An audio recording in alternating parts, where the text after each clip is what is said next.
ತೀನಿ. ಒಂದು ಸುಂದರವಾದ ಮಾವಿನ ತೋಟ.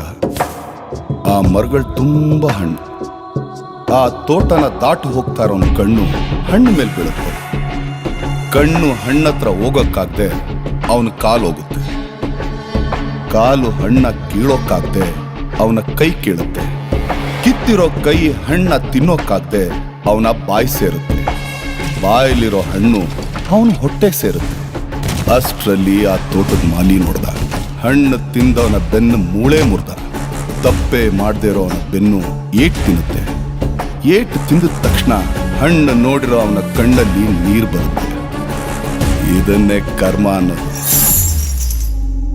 ಕರ್ಮ ನಿಮ್ಮನ್ನು ಬಿಟ್ಟರು, ಕ್ರಾಂತಿ ಮಾತ್ರ ನಿಮ್ಮನ್ನು ಬಿಡಲ್ಲ.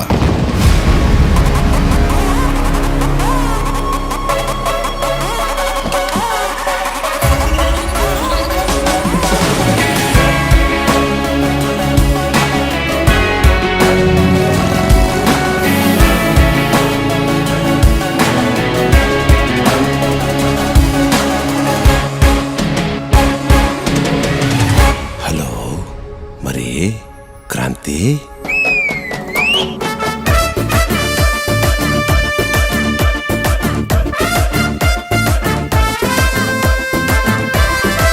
ಬುಲ್ಬುಲ್. ಸುಳ್ಳು ಸೂಟ್ ಹಾಕೊಂಡು ಓಡಾಡ್ತಾ ಇದ್ರೆ ಸತ್ಯ ತುಂಡು ಬಟ್ಟೆ ಇಲ್ಲದೆ ಬಚ್ಚಲ್ ಮನೇಲಿದೆ. ಆ ಒಬ್ಬ ಯಾವಾಗ ಬರ್ತಾನೆ?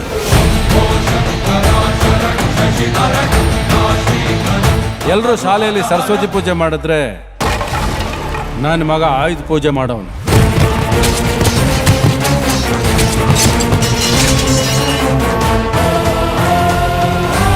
ಲಂಗೋಟಿ ಹತ್ರ ಮರ್ಯಾದೆ ಬಗ್ಗೆ ಭಾಷಣ ಮಾಡಬಾರದು. ಕಸಾಯಿ ಹತ್ರ ಲೆಕ್ಕದ ಬಗ್ಗೆ ಚರ್ಚೆ ಮಾಡಬಾರದು. ರಾಜಕೀಯ ನಿನಗೆ ಗೊತ್ತಿಲ್ಲ. ಆಕಾಶದಲ್ಲಿರೋ ನಕ್ಷತ್ರ, ಸಮುದ್ರದಲ್ಲಿರೋ ಮೀನು, ನನ್ನ ಜೊತೆ ಇರೋ ಜನ ಯಾವತ್ತೂ ಬದಲಾಗಲ್ಲ. ತಪ್ಪು ಮಾಡಿ ಸಾಧಕಂತರ ಮಾತಾಡ್ತಾ ಇದ್ದೀರಾ. ಗೆಲ್ಲೋಕಾಗ್ದಿರೋ ಯುದ್ಧ ಮಾಡ್ತಿದ್ದೀರಾ ಅಂತ ನಿಮ್ಗನ್ಸಿಲ್ವಾ? ನನ್ನ ಮುಂದೆ ಒಂದು ಗುಂಪಿದೆ. ನನ್ನ ಕಾಯೋಕೆ ಒಂದು ಸೈನ್ಯನೇ ಇದೆ.